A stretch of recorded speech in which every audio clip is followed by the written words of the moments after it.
Hey everyone, welcome to a brand new video of Mr. Footy Curious। कैसे हो आप लोग यार? बहुत अच्छा लग रहा है to be back doing videos after a long time. मैं कुछ बिजी हो गया था, कुछ पर्सनल इश्यूज थे, इसलिए वीडियो नहीं बना पाया। लेकिन आज हम बात करने वाले हैं यूरोस की, कोपा अमेरिका की। थोड़ा सा उसका प्रीव्यू कर लेंगे, रिव्यू कर लेंगे बेसिकली, और हम बात करेंगे ट्रांसफर्स की जो मोस्टली चेल्सी से आए हैं ऑफ कोर्स। तो लेट्स स्टार्ट द वीडियो।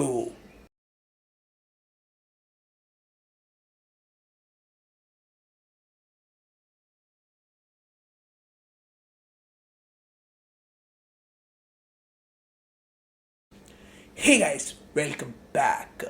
बहुत सारी बातें करनी है, बहुत सारी चीज़ें हो गई हैं इस बीच में। यूरोस था, कोपा अमेरिका था, किसी की भी ढंग से बात नहीं हो पाई। लास्ट वीडियो में मैंने अपने प्रिडिक्शंस दिए थे। अब दोनों के दोनों जो जो टूर्नामेंट्स हैं वो बहुत क्लोज पहुंच गए हैं, बहुत ही पास पहुंच गए हैं टू देयर एंड। और क्वार्टर फाइनल्स तक की स्टेज आने वाली है। बहुत सारी टीमें चली गई हैं, बहुत सारे प्लेयर्स ने अच्छा परफॉर्म किया है, बहुत सारी टीम ने अच्छा परफॉर्म किया है, घटिया परफॉर्मेंस भी हुई है। उन सब की बात करेंगे और ट्रांसफर्स की भी बात करेंगे जो मोस्टली अभी चेल्सी से आए हैं, जो मेजर ट्रांसफर्स हैं। तो सबसे पहले बात कर लेते हैं कोपा अमेरिका और यूरोस की। यूरोस में क्या हुआ उसका थोड़ा सा रिकैप कर लेते हैं। तो यूरोस में अगर आप बात करें कौन सी टीम्स ने अच्छा परफॉर्मेंस दिया है, अच्छा खेला है और फेवरेट्स लग रही हैं, वो हैं आपकी स्पेन और जर्मनी। अनफॉर्चुनेटली उनका क्वार्टर फाइनल आ गया है और दोनों फेवरेट्स में से एक टीम बाहर अब निकल जाएगी। स्पेन की तरफ से रहे हैं लमीन यमाल और निको विलियम्स, बोनाफाइड सुपरस्टार्स जिन्होंने बहुत ही अच्छी परफॉर्मेंस दी है and they look set to be the Spain's bright future.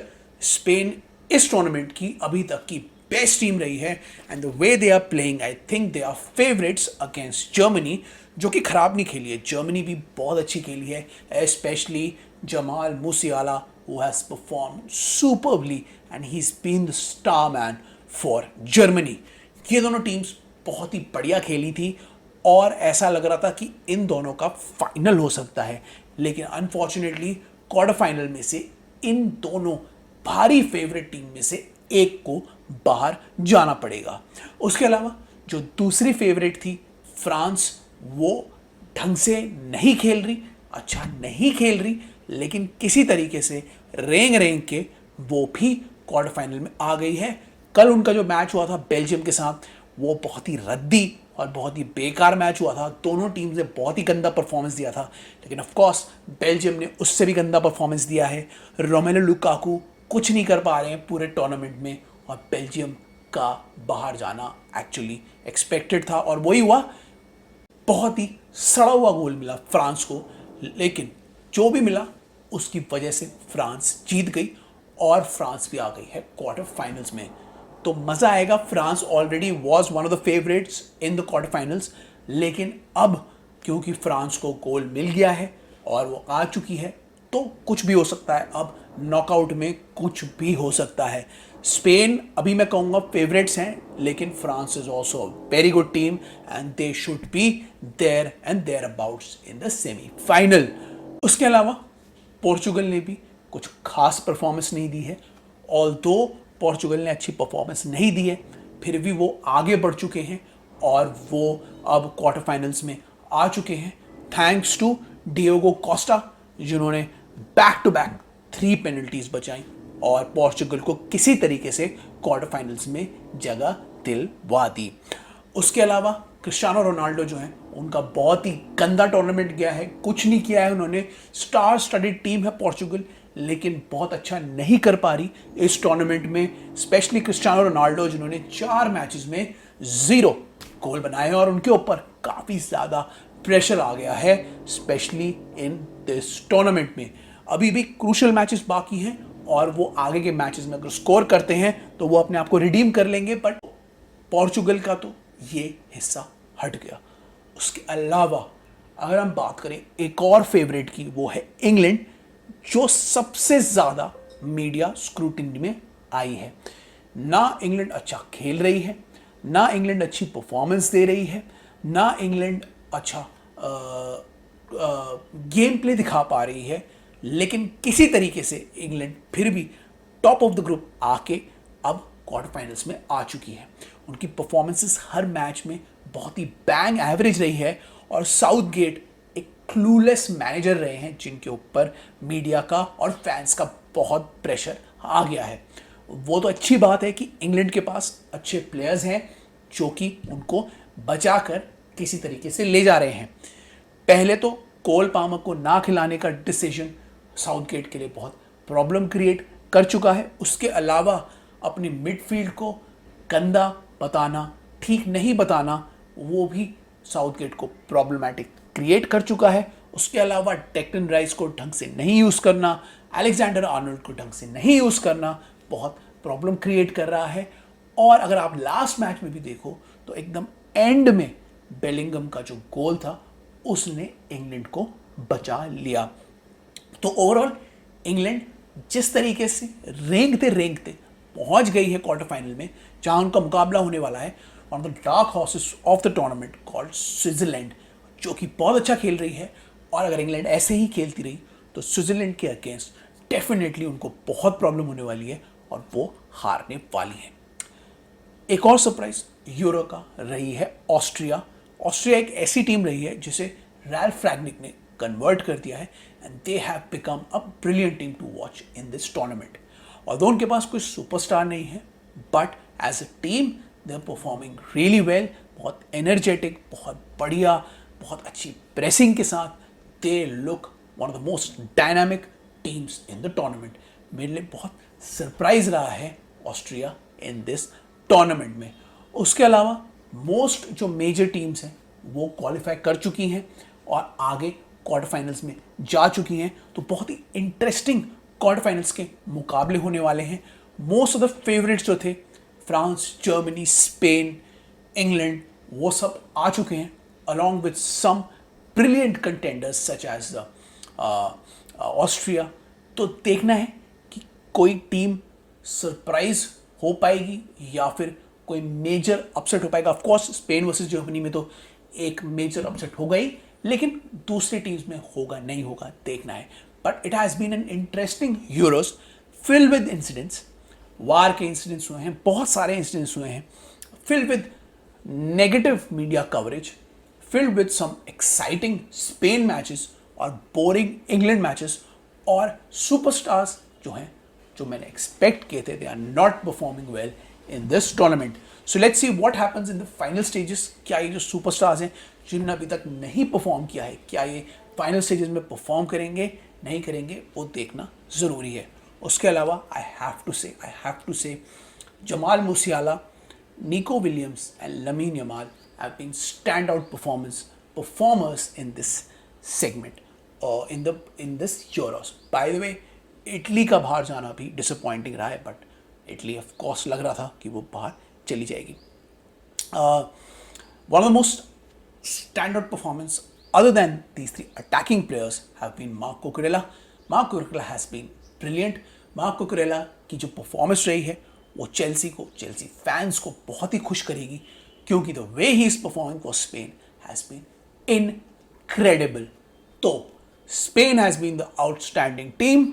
Jamal Musiala, Lamine Yamal, Nico Williams and Marc Cucurella have been outstanding players in this tournament.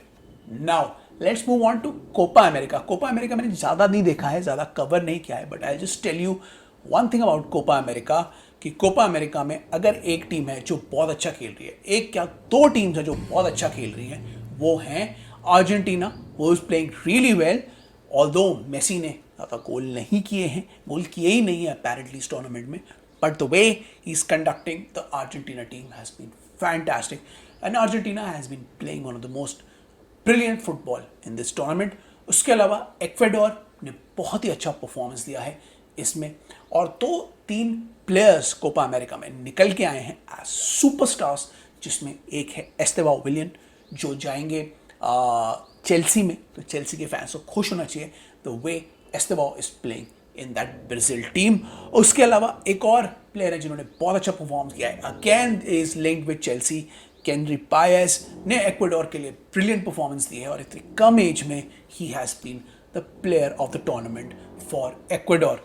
तो overall it has been a brilliant Copa America, जिसमें दो team specially have performed really well, Argentina and Ecuador.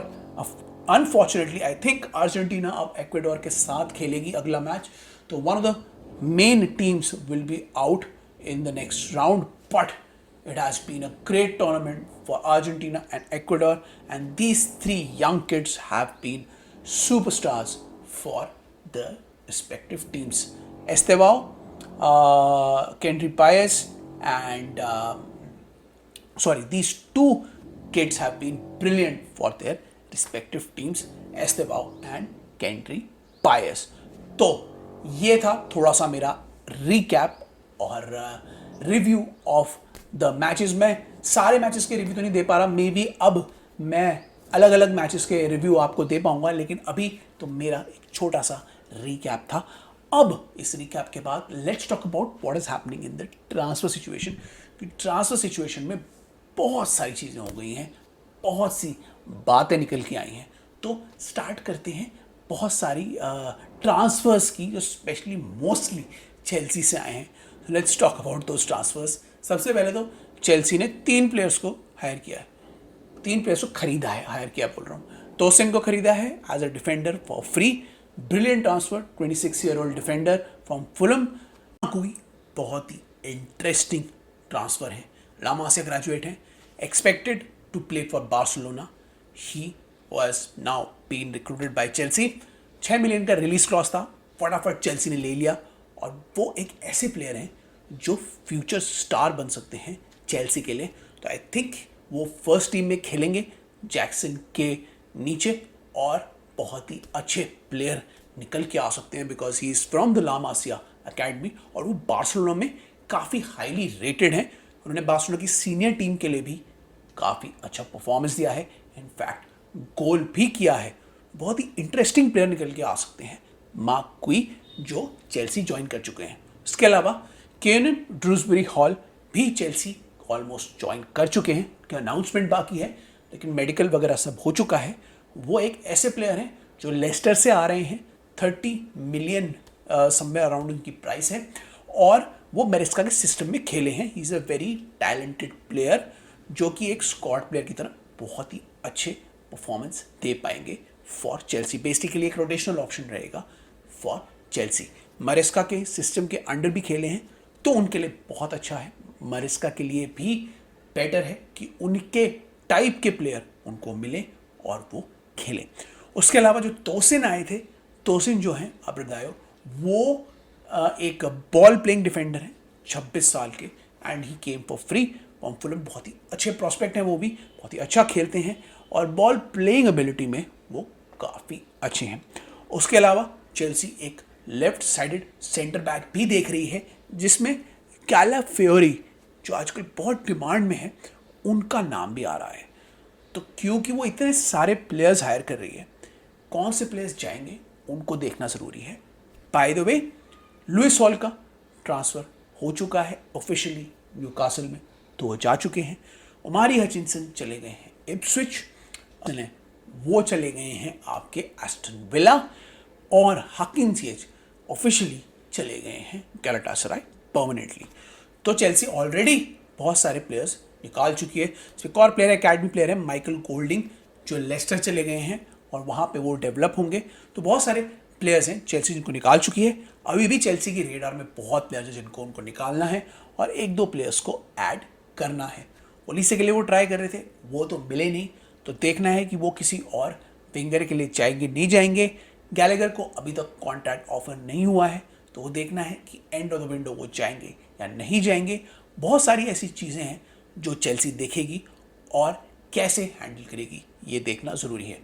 Armando बोया, Trevor चालोबा, Padia शीले, डिसासी, बहुत सारे ऐसे player हैं जो Chelsea छोड़ के जा सकते हैं। केपा भी उसमें से एक हैं जो चेल्सी छोड़ के जा सकते हैं। तो लेट्स सी व्हाट हैपेंस, कौन कौन से प्लेयर्स चेल्सी लेट गो करेगी और कौन से और 1-2 प्लेयर्स, आई थिंक 1-2 और प्लेयर्स लेके आएगी। ये तो हो गई चेल्सी की बात। बात कर लेते हैं मैनचेस्टर यूनाइटेड की, जिन्होंने डैन एशवर्थ की ऑफिशियली साइनिंग अनाउंस कर दी है। कौन है डैन एशवर्थ? डैन एशवर्थ उनके स्पोर्टिंग डायरेक्टर होंगे। ओमार बराडा उनके सीईओ होंगे, जो इनियोस ने 25% स्टेक खरीदा था और मैनचेस्टर यूनाइटेड की स्पोर्टिंग वाली पार्ट की जो कमान संभाली थी, उसमें ये पहले 2 स्टेप हैं। मैनचेस्टर यूनाइटेड ने अभी कुछ प्लेयर्स को खरीदने की कोशिश ज़रूर की जो उनको नहीं मिल पाए। टेन हाग को भी वो हटाना चाहते थे, लेकिन क्योंकि उनकी बाकी मैनेजर से बात नहीं बन पाई, इसलिए उन्होंने टेन हाग को अभी तो नहीं हटाया है। लेकिन डैन एशवर्थ के आने के बाद, चूंकि बेसिकली न्यूकासल से आए हैं, वहाँ के वो स्पोर्टिंग डायरेक्टर थे, अब वो मैनचेस्टर यूनाइटेड के स्पोर्टिंग डायरेक्टर बनेंगे। वो और ओमार बराडा अब ये डिसीजन ले सकते हैं और अब हमें मैनचेस्टर यूनाइटेड में कुछ चेंजेस देखने को मिल सकते हैं। तो this can be a very crucial signing for Manchester United, जहां पे उन्होंने डैन एशवर्थ को हायर कर लिया है। अब देखते हैं कि वो कौन से प्लेयर्स के लिए जाते हैं और कौन से प्लेयर्स वहां पे आते हैं। बाय द वे, बहुत सारे प्लेयर्स उनसे अटैच भी हुए थे। लेनी यूरो अटैच हुए थे एक टाइम पे, और कार्लोस आई थिंक ब्रेथवेट भी अटैच हुए थे, और उनको बेसिकली डिफेंडर्स भी चाहिए, मिडफील्डर्स भी चाहिए। किविक का भी नाम आ रहा था। तो पता नहीं कौन से प्लेयर्स वो लेके आएंगे, लेट्स सी व्हाट हैपन्स। और ये जर्क्सी भी उनसे अटैच हुए थे। तो बहुत सारे ऐसे प्लेयर्स हैं जो मैनचेस्टर यूनाइटेड को चाहिए, they want in this window. और कब तक अब वो टेन हाग को भी रखेंगे, ये भी देखना बहुत ज़रूरी है। But I think this is a good move from Manchester United getting Dan Ashworth. और ओमार बराडा के आने के बाद काफ़ी सारे चेंजेस आपको मैनचेस्टर यूनाइटेड में देखने को मिल सकते हैं। उसके बाद अभी हम और क्लब्स की बात करें तो ऑफिशियली लिवरपूल ने भी अपने मैनेजर को अनाउंस कर दिया है। ऑल्दो उन्होंने ऐसी कोई साइनिंग अभी नहीं की है या लिंक्स उनकी तरफ से नहीं आए हैं, but they have announced there manager who has officially joined Liverpool. उसके अलावा एस्टन विला बहुत अग्रेसिवली मार्केट में स्काउट कर रही है एंड उन्होंने बहुत सारे छोटे छोटे प्लेयर्स हायर किए हैं, स्पेशली रॉस बार्कली और इयन मार्टसन उनके मेजर साइनिंग्स रहे हैं। उसके अलावा उन्होंने 2-3 प्लेयर्स और साइन किए हैं जो आई थिंक उनकी टीम में एक तरीके से स्क्वाड प्लेयर का काम करेंगे। तो एस्टन विला भी काफ़ी ज़्यादा एक्टिव है in the transfer market because Unai Emery wants to start his preparation early for the next season. अगर हम बाकी टीम्स की बात करें तो अभी मैनचेस्टर सिटी से इतने लिंक्स नहीं आए हैं किसी प्लेयर के। तो देखते हैं कि मैनचेस्टर सिटी किस टाइप के प्लेयर्स के लिए जाती है, कौन कौन से प्लेयर्स ऐड करती है अपनी टीम में and how many players they add in their team. ये देखना बहुत ज़रूरी है मैनचेस्टर सिटी के। उसके अलावा स्पर्स की भी बात चल रही है, कॉनर गैलेगर में वो इंटरेस्टेड हैं। टीमो वर्नर को उन्होंने ऑफिशियल कर दिया है और उनको भी अपनी टीम में ऐड कर लिया है। उसके अलावा कॉनर गैलेगर की ही बात आ रही है, वही वहाँ से अटैच हो रहे हैं। तो ऑफिशियली स्पर्स किसके लिए जाते हैं ये देखना ज़रूरी है, but Conor Gallagher is a one to watch specially in the end of the window. Maybe not to Spurs but कहीं और भी वो जा सकते हैं अपेरेंटली, और क्लब से भी इंटरेस्ट आया है फॉर कॉनर गैलेगर। उसके अलावा आर्सेनल से बहुत सारे लिंक्स आ रहे हैं, ओसीमैन के लिंक्स आ रहे थे, अब पता नहीं उनका क्या हो रहा है। किमिक के भी लिंक्स आ रहे थे। अब आर्सेनल भी कुछ प्लेयर्स अपनी टीम में ऐड करने की कोशिश कर रही है, specially in the midfield, and they are looking for a striker. तो क्या वो सीरियसली ओसीमैन के लिए जाते हैं ये देखना ज़रूरी है, क्योंकि उन्होंने अगर ओसीमैन के लिए जाना है या वो गए तो वहाँ से बहुत सारी चीज़ें होंगी, क्योंकि नापोली को चाहिए लुकाकू तभी अफोर्ड कर पाएंगे अगर वो ओसीमैन को बेच पाएंगे। ओसीमैन की प्राइस बहुत ज़्यादा लगा रखी थी, तो इसलिए उन्होंने ओसीमैन की प्राइस थोड़ी कम कर दी है। तो अगर ओसीमैन गए तभी लुकाकू वो खरीद पाएंगे। तो let's see what happens with Osimhen. Newcastle is looking to offload players to Saudi pro league. May be बहुत सारे प्लेयर्स जा सकते हैं, स्पेशली मिगेल एल्मिरॉन की भी बात आ रही है कि मिगेल एल्मिरॉन सऊदी प्रो लीग जा सकते हैं। उसके अलावा मैनचेस्टर यूनाइटेड को भी बहुत सारे प्लेयर्स हटाने हैं, बहुत सारे प्लेयर्स रिलीज करने हैं। तो उसमें एक नाम कैसेमीरो का आ रहा है। Casemiro can go to Saudi pro League. Kevin De Bruyne का भी नाम आ रहा था कि वो भी जा सकते हैं सऊदी प्रो लीग, बट उन्होंने कह दिया है नहीं, वो कमिट कर रहे हैं टू मैन सिटी और वो मैन सिटी में ही रहेंगे। उसके अलावा अगर मैं और बड़े टॉप 6 क्लब्स की बात करूं तो और तो कुछ ऐसा सुनने में आया नहीं है फ्रॉम अ टॉप 6 क्लब। शायद मैंने मिस कर दिया हो, but I don't think so ऐसी कुछ अभी बड़ी ट्रांसफ़र न्यूज़ आई है। एनीवेज अभी ट्रांसफ़र के बहुत सारी विंडो बाकी है, और कुछ भी हो सकता है। अभी ट्रांसफ़र में कुछ भी टाइप की ट्रांसफ़र न्यूज़ आ सकती है, तो keep an eye on that transfer news. We will also keep an eye on it and we will send you the transfer news in social media. We are back on social media, और social media के साथ साथ हम videos भी अब continuously बनाते रहेंगे along side surprise, जो मैं आपको बाद में बताऊंगा। और उसके अलावा मैं नई सीरीज़ जिसकी मैंने बात की थी उसके भी वीडियोस आपके लिए जल्दी ही लेके आऊँगा, और आपको बहुत सारा फुटबॉल कंटेंट दूंगा। तो गाइस, इसी के साथ और एक चीज़ मैं बोल दूं, बाय द वे चेल्सी की न्यू किट लीक हुई है और वो बहुत ही बेकार है, स्पेशली होम किट। तो इसी के साथ मैं ये वीडियो ख़त्म करता हूँ। सॉरी आपको अगर बैकग्राउंड नॉइज़ आ रही है आज, तो कोई आप झेल लेना उसको, मैं कोशिश करूँगा एडिट में निकालने की। But keep watching us, keep liking us, follow us on social, keep liking our channel, keep giving love to our channel. I'll see you in the next one. Till then, is